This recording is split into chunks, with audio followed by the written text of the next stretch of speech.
Okay, we got less than a week till kickoff, until we see these two number one seeds go at it in the Super Bowl.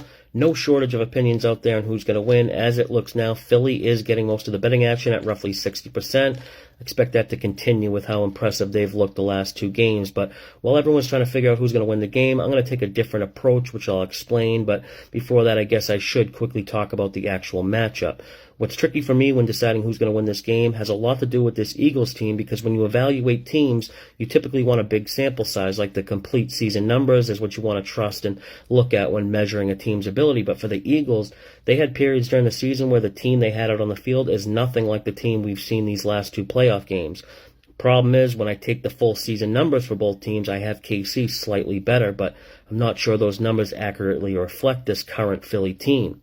There's definitely a lot to like about this Philly team. Historically, teams that win the rushing battle in the Super Bowl have gone 41-15 straight up and have covered the spread 74% of the time. The Eagles have the fifth-ranked rushing offense in the NFL with 147.6 yards per game. Chiefs ranked 20th with 116 yards per game. Now, the Chiefs' offense will definitely be the best Philly has seen all season, and the Chiefs haven't faced an offense quite like Philly's.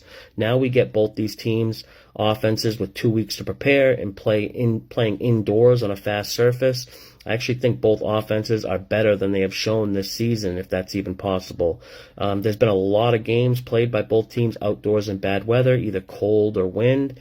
That maybe has suppressed scoring a little bit. I think we see points in this game, and besides just betting the over here, I think there's many other betting options to bet on. For example, I have under 7.5 total punts.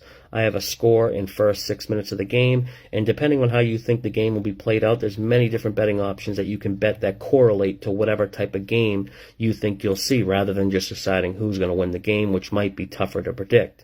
Now, I've already locked in about 90% of my bets. I talked about this in my early Super Bowl thoughts video.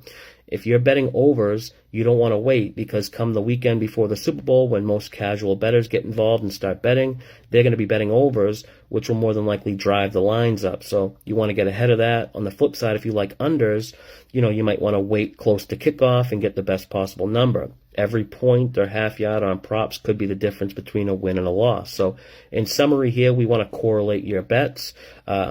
For example, if you think it's going to be a lower scoring game, you don't want to be betting both QBs to go over their passing yards. It's unlikely the game would be low scoring with both QBs throwing for a ton of yards. By correlating your bets, you can pick one outcome, and if that happens, you could have many bets likely to win just because of that one thing happening. So good luck with your bets on the Super Bowl.